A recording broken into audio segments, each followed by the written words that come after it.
मी कृष्णा पवार राज्यस्तरीय व्हॉलीबॉल खेळाडू। मी रक्षा मॅडम यांचं अभिनंदन करतो। त्यामुळे मॅडमचा आमचा मागे प्राऊड आहे, त्यामुळे अभिनंदन। व्हॉलीबॉल राष्ट्रीय खेळाडू मी रक्षा मॅडमांचं खूप खूप अभिनंदन करते आणि आमच्या फ्युचर ब्राईट आहे त्याच्यासाठी वाटचाल करते, पुढे चालू करते। रक्षा मॅडमांना खूप खूप अभिनंदन।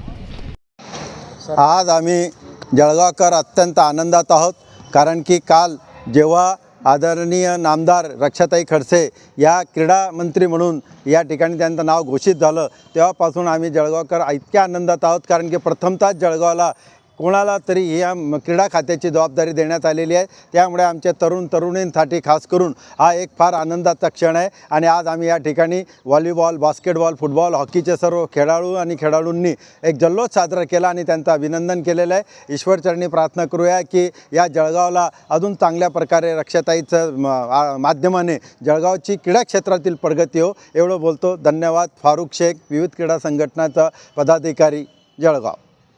रक्षाताई खडसेंना जे पद मिळालं आहे आता मंत्रिपदमध्ये, तुमच्या जळगाव जिल्ह्यासाठी काय अपेक्षा आहेत? जळगाव जिल्ह्यासाठी अपेक्षा आहे की आता विभागीय क्रीडा संकुल जळगावला होणार आहे, ते राज्य सरकारच्या तर्फे होतात, परंतु त्याच्यात अजून केंद्र सरकारने जर लवकरात लवकर त्याला निधी दिला आणि त्याच्यात वाढ केली, कारण की आपल्याकडे जळगावात कोणतीही एशियन स्पर्धा, नॅशनल स्पर्धा होऊ शकत नाही, असे कोणतेही क्रीडांगण नाही। त्यामुळे आता रक्षाताईंनी असे क्रीडांगण जळगावला तयार करावे, जेणेकरून जळगावात एशियन स्पर्धा, आशियाई स्पर्धा आणि ऑलिम्पिक स्पर्धा होऊ शकतील, कमीत कमी राष्ट्रीय स्पर्धा तरी होतील। या पद्धतीने त्यांनी क्रीडांगणांची या ठिकाणी तयारी करावी।